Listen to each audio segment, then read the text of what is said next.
off, thank you for that very kind introduction. Much appreciated. I arrived in Pakistan here as the consular chief in late August of 2020. So I've been here for, I guess, almost 5-6 months. I've really enjoyed my time here.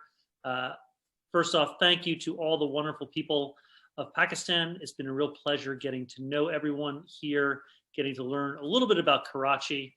Unfortunately, we're sort of locked down due to the pandemic, but I've had a really interesting and fun time here, getting to know our Pakistani colleagues, people in Karachi, and thank you so much for hosting us here today to talk about education and study in the United States, and I guess specifically studying for your PhD and applying for your PhD.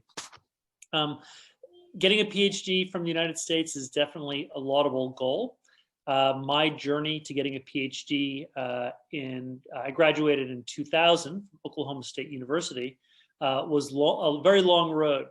I graduated from our high school system in the US in 1990, and then I went to a school called the University of Scranton in Pennsylvania, Joe Biden's hometown, as a matter of fact.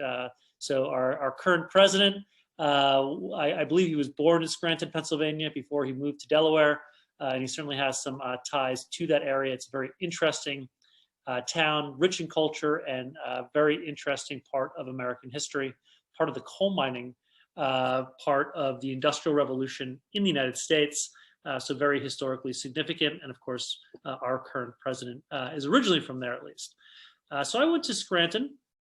Scranton is sort of an interesting place because it is not indicative of all U.S. universities. The University of Scranton is a Jesuit university, which means that it's a Catholic-run university or religious university, though they do teach all science, history, theology, world religions. It's a very open university for the most part, and I received my degrees in history and political science from there. As a religious university, of course, we also took classes in religion, comparative religions, world religions, as well as philosophy, which tends to be part and parcel of any training with the Jesuits, which is sort of a niche educational group in the United States, but it was a lot of fun and very interesting. I had the misfortune of graduating a little bit early. I completed too many classes a little bit too soon, so I received my master's from there as well. And that was sort of my first introduction to how to apply to graduate programs in the United States, which is sort of what I want to talk a little bit about. But what I found really important and what I learned was that applying for graduate studies in the United States is a little bit different than applying for undergraduate programs in the United States, because one, you're more specialized, but two, you're more research focused, meaning that the programs that you apply to and where you go to will be based more upon individuals that you have contact with, whether professors or researchers, and less upon a geographic place you would like to go to or a specific university you would like to attend. When I got my master's in Scranton, the reason why I got it there was because I knew the professors. I was interested in some of the research they were doing, specifically on US involvement in the Korean War, which became my specialization, and a very smaller part of that, as a matter of fact. But because I got to know them and we were concentrating on the same research topic, it made it very easy to not only get into the program, but obtain funds to study for it. I know that many people are going to have a lot of questions. How do I get money? How do I get grants? Where do I apply? To whom do I apply? I would definitely tell you that I am not an expert on any of that today. You'll find much more information on the internet, and probably most of you know a lot more about it than I do. But what I can tell you is that when you get to know your professors, the people you'll be doing research with, whether it's in liberal arts, whether it's in medicine, law, hard sciences, engineering, whatever the field, you really need to make those intimate connections with your professors, with those researchers who will be willing to take you on. That's really a critical difference between applying for an undergraduate program and for a graduate program. So I finished my research and my master's degree in 1995, to date myself. So that quite a long time ago, almost 26 years ago to the day. almost, not quite yet. And I wasn't quite sure what to do. And I knew that I was interested in pursuing my PhD studies in Cold War history, specifically Russian history. And I met up with a bunch of professors that I knew from attending conferences at Oklahoma State University. Now, for those of you who know US geography, you may notice that Pennsylvania and Oklahoma are very far away from one another. They're very different geographically, very different culturally, very different religiously, ethnically. They're quite different places.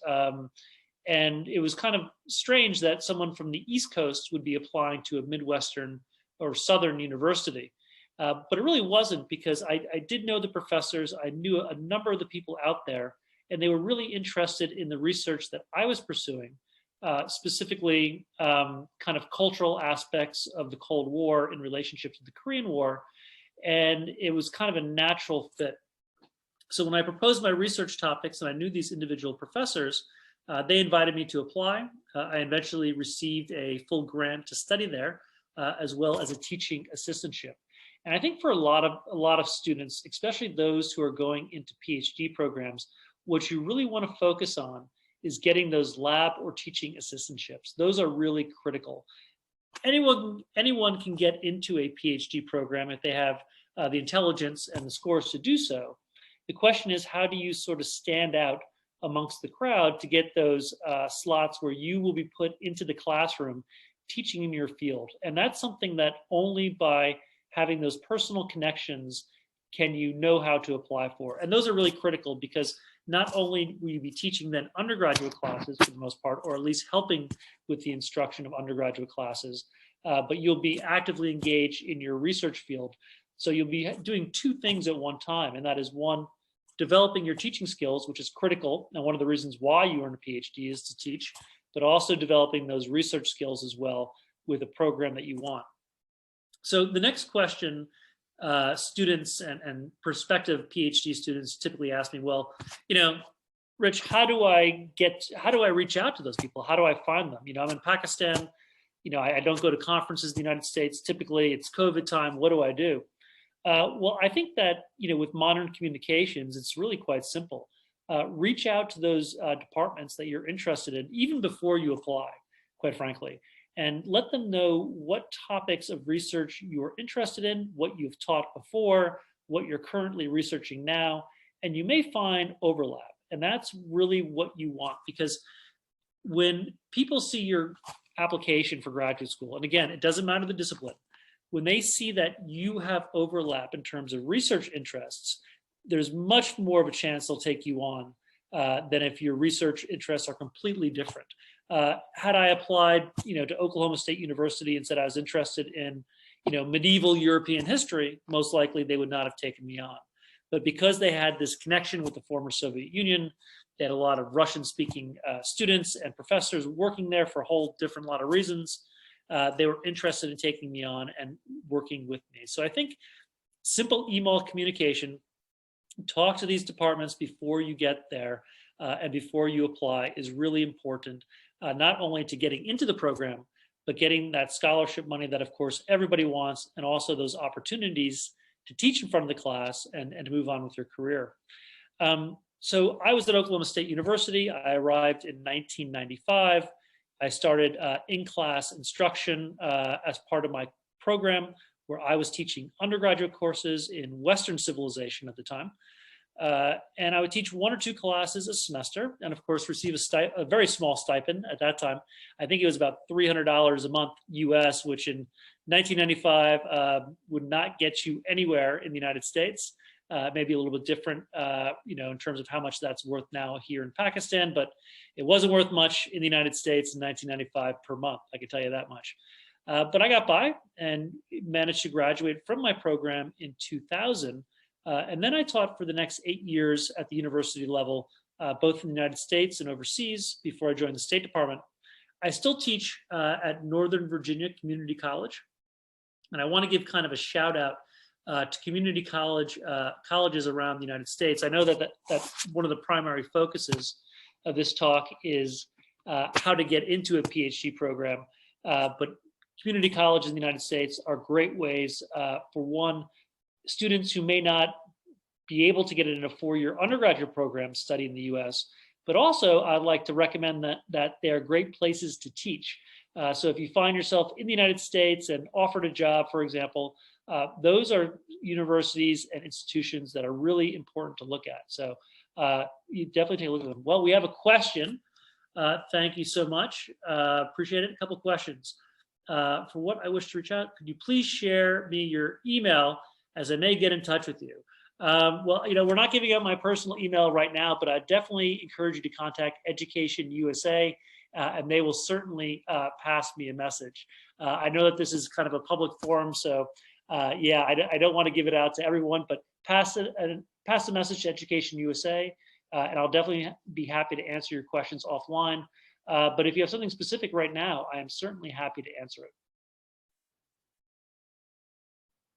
All right, no one's typing. Well, if I see a question up there, I will definitely answer it.